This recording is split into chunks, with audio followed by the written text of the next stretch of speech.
धर्म, हिंदू संस्कृति की रक्षा करने का प्रण खुद में लें और समानता।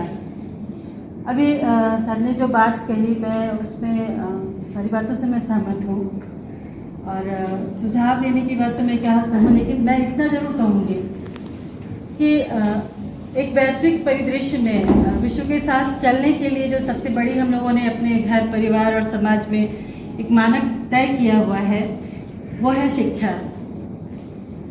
और शिक्षा जो हम अपने बच्चों को दे रहे हैं, मुझे लगता है कि अगर हमें अपने हर घर से अपने हिंदुत्व की रक्षा करने के लिए, सर ने भी कहा कि इसके लिए हमें ही प्रयास करना होगा, तो उसके लिए सबसे पहली जो कड़ी होती है वो हमारे बच्चे होते हैं। विश्व के साथ कदम मिला के चलना है, इसलिए हमें स्कूल में उन्हें भेजना ही होता है। और स्कूल की जो शिक्षा होती है वो ही तोड़ने वाली शिक्षा है, क्योंकि हम अपनी भाषा को पीछे रखते हैं और अंग्रेजी माध्यम से उनको पढ़ाना शुरू करते हैं। जिस ईसाई धर्म की बात हो रही है वह वहीं से शुरू होता है। तो एक बड़ी कमजोरी जो किसी भी राष्ट्र के लिए है, मैं नेपाल और भारत के ही परिदृश्य में बोलूँ, क्योंकि मैं एक शैक्षिक जगत से भी आती हूँ, तो मुझे लगता है कि अगर सुधार की सबसे बड़ी जरूरत है तो वहीं से ये जरूरत है। भाषा कभी गलत नहीं होती, क्योंकि विश्व में हमारे बच्चे जाते हैं, बाहर जाते हैं, इसलिए उन्हें अंग्रेजी का ज्ञान होना ही चाहिए, तभी वो आगे बढ़ पाएंगे, मैं इससे भी सहमत हूँ। लेकिन जिस स्कूल में हम अपने बच्चों को भेजते हैं, क्या वह स्कूल हमारे धर्म, हमारी जाति, हमारी संस्कृति, हमारी परंपरा का आदर करना सिखाता है या नहीं, उसका ख्याल हमें रखना चाहिए। मेरे बच्चे जहाँ पढ़ते रहे नेपाल में, काठमांडू में, मैंने देखा वहाँ हमारे यहाँ अगर सरस्वती को विद्या की देवी मानते हैं तो हम सिखाते हैं कि नहीं, सरस्वती की पूजा करनी चाहिए। पर वो जो जिस स्कूल में जाते हैं वहाँ पर नहीं, सरस्वती पूजा की कोई अवधारणा ही नहीं है। शुरुआत तो वहीं से होती है ना। हम अपने घर में अपने बच्चों को कहते हैं तो वो कहते हैं, उन्हें आजकल केक की संस्कृति ज्यादा उभारने लगी। इससे मुझे लगता है हमारे यहाँ, हमारी बहनें हैं यहाँ पे, सबसे पहला दायित्व जो होता है वो हमारा ही होता है, हमें उसको पूरा करना चाहिए।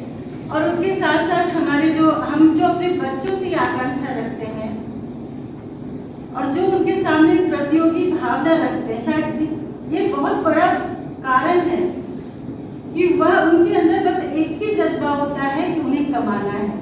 सर ने भी शुरुआत में कहा था, हम सिर्फ संचय कर रहे हैं, हम जमा कर रहे हैं, धन को हम जमा कर रहे हैं, और ये धन, ये सुख, ये सुविधा हमारे बच्चे भी वही पाना चाहते हैं जिसकी वजह से वो अपने हिंदुत्व, अपने धर्म, अपनी परंपरा से दूर जा रहे हैं। यह जो प्रतियोगिता की भावना है, हमें अगर उनको हम ये बताते हैं कि हमारे जीने के लिए जो एक मूलभूत आवश्यकता है अगर वह हमें मिल जाए, तो शायद हम अपने धर्म के साथ, अपने परिवार के साथ, अपने समाज और देश के साथ आगे बढ़ पाएंगे। दूसरा जो इस चुनौती की बात आती है, तो मुझे लगता है कि इसके पीछे एक जो मूल भावना हमारी थी, संयुक्त परिवार की अवधारणा, उसका खंडित होना हमें हमारे धर्म से भी विमुख करता रहा। अब मैं ये इस तरह से करना चाहूँ कि जब संयुक्त परिवार था, तकनीक आज की आवश्यकता है, मोबाइल, लैपटॉप, कंप्यूटर, सूचना, संचार सभी जरूरी है, पर जिस एकल परिवार में हम जी रहे हैं, हमारे पास बच्चों को देने के लिए समय नहीं है।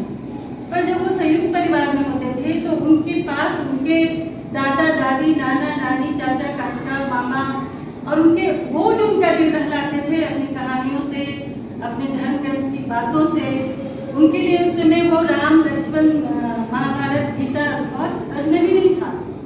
पर आज ये चीज हम अपने बच्चों को नहीं दे रहे हैं। लेकिन एक इसके बीच ही मैं एक संतोष इसलिए मैं अनुभव करती हूँ कि आज का सोशल मीडिया बहुत हद तक हमें बता भी रहा है अपने धर्म के प्रति, अपने हिंदुत्व के प्रति। तो एक जागरूकता जो चाहिए, मैं हर घर में हर शुक्रवार को मैं यहाँ देखती हूँ, जिस ईसाई धर्म के धर्मांतरण की बात होती है, वो चिंता मुझे भी हमेशा होती है। शुक्रवार के दिन, शनिवार के दिन ऐसी छोटी पुस्तिका लेकर घर घर वो घूमती हैं और उसे बच्चों को टॉफी और केक का प्रलोभन देकर कहलाती हैं। जिस वंचित समाज की आप बात कर रहे हैं वहां उनकी पकड़ होती है,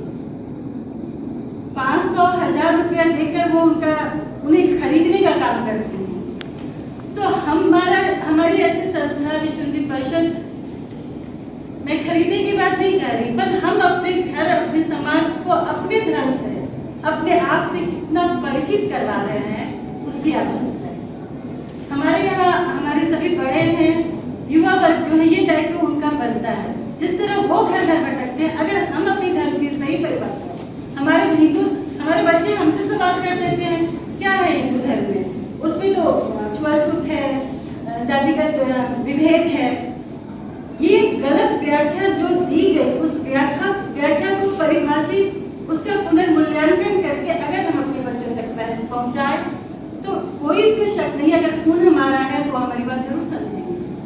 बस उन्हें समझाने की कला या समझाने के लिए जिस माध्यम की आवश्यकता है वह नहीं है। आज अगर गीता पढ़ाने की बात किसी भी स्कूल में की जाती है तो गीता किसी धर्म विशेष का नहीं है।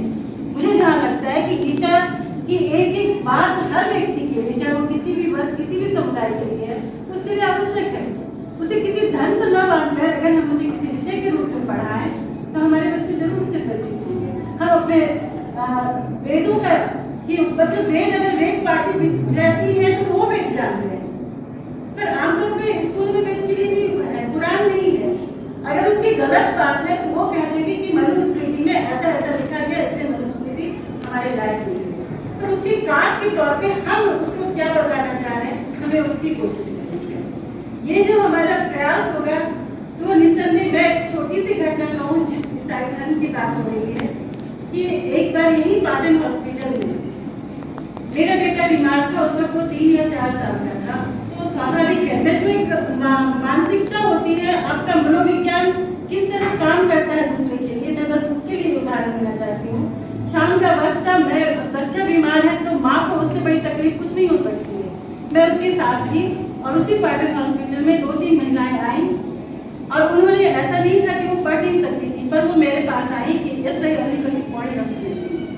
मैंने उसको पढ़ना शुरू किया तो उसमें पूरा का पूरा कि यीशु के पास आप अपनी समस्या लेके जाएं तो वो आपका समाधान कर देंगे, आपके लिए, आपका बच्चा बीमार है तो आप ये करें वो करें।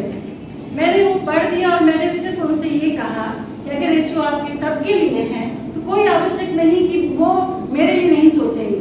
इसके लिए कोई जरूरी नहीं है कि मैं ईसाई बनूं। मेरे लिए जिस तरह मेरे राम है, जिस तरह मेरे विष्णु है, उसी तरह आपके यीशु भी हैं। आप अपने यीशु से कहिए ना कि वो प्रार्थना करें। उसके लिए ये आवश्यक तो नहीं कि मैं ईसाई बनूं, फिर वो वहां से उठ के चली गई। बस एक मनोविज्ञान वो पकड़ रही थी कि एक माँ अगर चिंतित है तो मैं उसके सामने एक हथियार लेके जाऊंगी तो वो जरूर उसको स्वीकार करेगी। तो समाज में इसी चेतना और इसी जागरूकता की आवश्यकता है। मेरा कहना और हमारी युवा पीढ़ी से भी नहीं